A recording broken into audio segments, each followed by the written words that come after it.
Life doesn't get easier or more forgiving.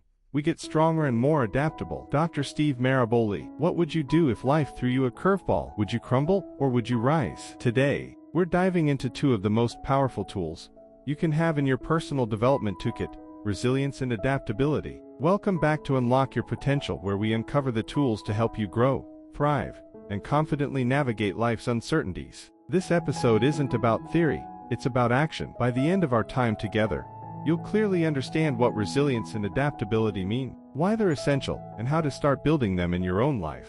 These aren't just buzzwords for me, they're skills I've had to lean on in my journey. And trust me, I've had my share of moments where life felt completely out of control. Here's what we're covering today. First, we'll talk about why resilience and adaptability are so important today. Then, we'll break down what resilience means, share a personal story, and dive into practical tips you can apply today. And finally, we'll explore the unique power of adaptability and how to embrace it. Change is the only constant in life.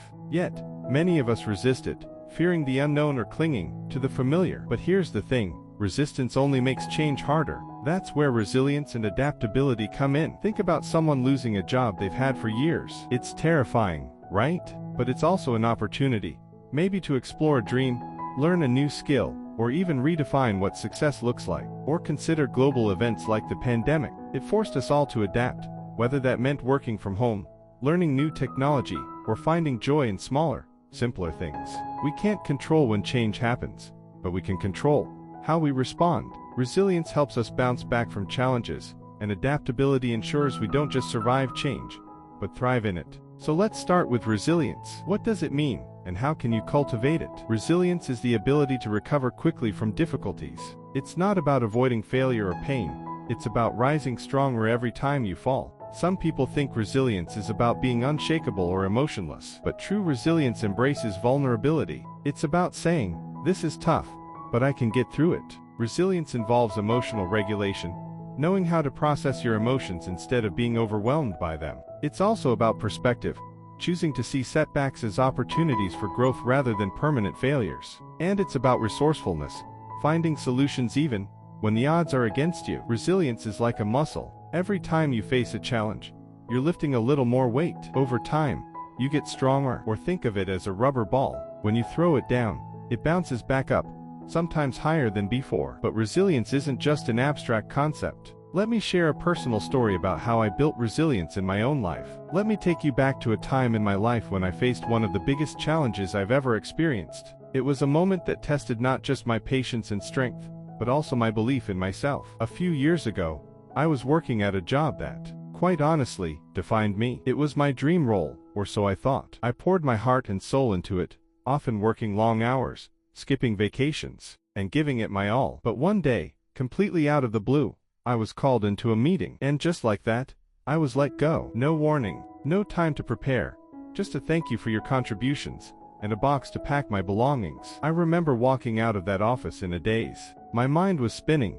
What did I do wrong? How would I pay my bills? Would I ever find another opportunity like this? For the first few weeks, I was stuck. I felt like I had failed, not just in my job, but as a person. I kept replaying the moment in my head, wondering what I could have done differently. And to be honest, I wallowed. I avoided friends and family because I didn't want to explain what had happened. I was embarrassed and unsure of what my next step would be. But then, one day, I had a realization. Sitting in my apartment, surrounded by resumes I hadn't sent out, and job alerts I'd ignored, I thought, I can either let this moment define me, or I can take control of the narrative. I decided that instead of seeing this as the end of something, I'd treat it as the beginning of something new. I started small. I made a list of things I could do each day, things within my control. One day, it was updating my LinkedIn profile. The next, it was reaching out to an old mentor for advice. These small wins gave me a sense of momentum. I leaned on my support system. It wasn't easy to admit to my friends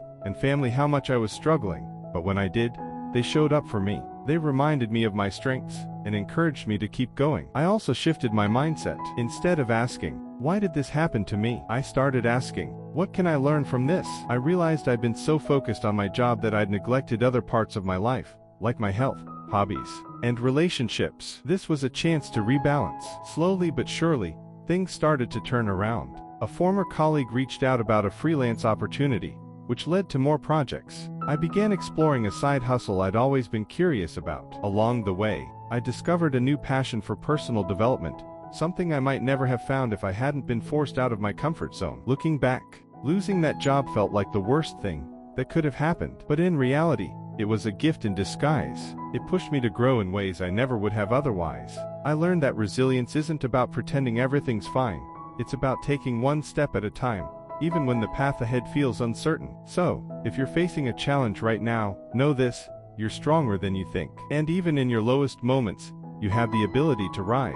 Let's talk about some practical ways you can start building your resilience today. When life feels overwhelming, break it down. Ask yourself, what's one thing I can control in this situation? Surround yourself with people who believe in you. Resilience grows when we know we're not alone. Be kind to yourself. It's okay to struggle. It doesn't make you weak, it makes you human. After every challenge, take time to reflect. Ask yourself, what did I learn? How did this experience make me stronger? Things like regular exercise, journaling, and mindfulness can create a foundation for resilience. If resilience is about bouncing back, adaptability is about bending without breaking. You can adjust to new circumstances and find a way forward. Think of entrepreneurs who pivoted during tough economic times, or individuals who turned hobbies into careers. Adaptability opens doors when others see only walls. Stay curious, ask questions, and explore new perspectives. Practice flexibility, try new routines or hobbies to get comfortable with change. Embrace failure as a teacher, it's part of the learning process. Think about a challenge you're currently facing. What's one small step you can take today to build resilience or practice adaptability? This week, try one of the tips we discussed, whether it's reflecting on a past challenge, building a new habit, or embracing a small change. And I'd love to hear from you. Share your thoughts, stories, or questions in the comments or on social media. Today, we explored the power of resilience and adaptability, what they mean, why they matter, and how you can develop them in your life. Remember, life's challenges aren't here to break you, they're here to help you grow. With resilience and adaptability, you have the tools to face anything that comes your way. Next time, we'll dive into cultivating gratitude and positivity. I can't wait to continue this journey with you. Thank you for tuning in. If this episode resonated with you, please like, subscribe, and share it with someone who might need a little inspiration today. Until next time, keep growing and keep adapting.